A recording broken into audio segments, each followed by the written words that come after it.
कोणतीच पूर्वतयारी नाही. बस भोलेबाबांचा बुलावा आला आणि आम्ही निघालो उज्जैनला जाण्यासाठी. अचानकच ठरलं आणि स्वारी नगरवरून संभाजीनगरला आली. उज्जैनला जाताना सर्वात आधी आपल्या हे लक्षात असायला हवं की महाकालेश्वर ज्योतिर्लिंग, ओंकारेश्वर ज्योतिर्लिंग आणि नागचंद्रेश्वर, जे फक्त नागपंचमीलाच उघडतं असे ज्योतिर्लिंग आहेत. ह्यापैकी उज्जैन हे जे ठिकाण आहे हे खूप सुंदर आहे. तिथे बघण्यासारखं पण खूप काय काय आहे. म्हणजे आपण दर्शन वगैरे जर घेतलं तर तिथले एक वेगळीच एनर्जी जी असते ती आपल्याला सतत जाणवत राहते. उज्जैन आणि ओंकारेश्वर ही फक्त तीर्थक्षेत्र नाहीत, तर ती भारतीय अध्यात्म, ऊर्जा, अंतर्मनाशी जोडली जाणारी स्थानच आहेत असं मला वाटतं. आपण तिथे गेलो की केवळ प्रवासच नाही तर एक आध्यात्मिक अनुभव आपल्याला मिळतो.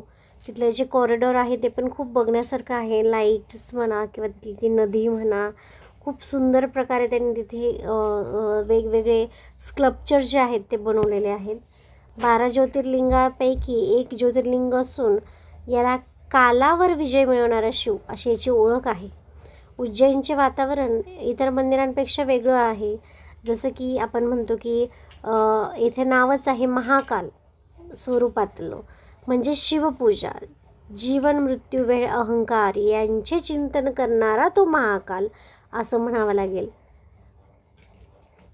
इथे गर्भगृहातील शांतता, अंधार, धुपाचा सुगंध, मंत्रांचे कंपन, घंटांचा नाद खरंच खूप मनाला अंतर्मुख करतो. त्याचबरोबर भावनिक हलकेपणा, शांतता आणि अनामिक ओढसुद्धा जाणवते.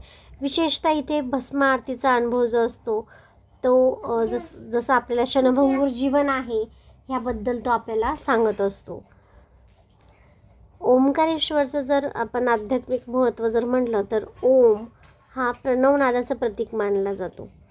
नर्मदा नदीभोवती बेटावरून पाहिल्यास ओंकारासारखा आहे असं आपल्याला थोडंसं जाणवतं. तिथं मनशांती मिळते. तिथले जे तुम्ही खांब जर बघितले असतील तर अतिशय भरीव आणि सुंदर तिथे हे आहे. स्कल्पचर जे आहेत त्याच्यावरची अशी खूप छान छान त्यांनी बनवलेली आहेत आणि खरंच इतकी प्रचंड कलाकृती आहे की तिथून सकारात्मक ऊर्जा जी आहे ती जाणवते. नर्मदेच्या काठावर जरी बसलं तरी ते संथ वाहणारं पाणी, खूप खोल शांतता जी आहे ते आपल्याला अनुभवायला मिळते. उज्जैन आणि ओंकारेश्वर यांचं जर कंपेअर केलं तर महाकाल आहे वेळ आणि परिवर्तनासाठी, ओंकार आहे ओंकार म्हणजे सृष्टीचा नादच आहे.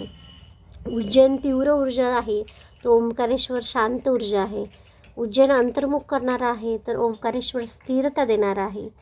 उज्जैन जीवनाचे सत्य दाखवणारा आहे, तो ओंकारेश्वर मनाला संतुलन देणार आहे. मनशुद्धी आणि आत्मिक रिसेट सारखं आपल्याला वाटतं आणि खूप खूप सुंदर मंदिर आहेत ही. तुम्ही ज्यावेळेस इथे जातात त्यावेळेस हरसिद्धी मातेचं दर्शनसुद्धा घ्यायला विसरू नका.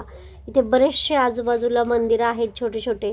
तुम्ही वाटेल तेवढ्या सर्व मंदिरांमध्ये जाऊ शकत. इथे छोट्या छोट्या रिक्षा अवेलेबल असतात. त्या रिक्षांच्या माध्यमातून आपण जाऊ शकतो. आणि ही जी भस्म आरती जी होते ना ती खरंच म्हणजे आपण म्हणतो ना की भस्म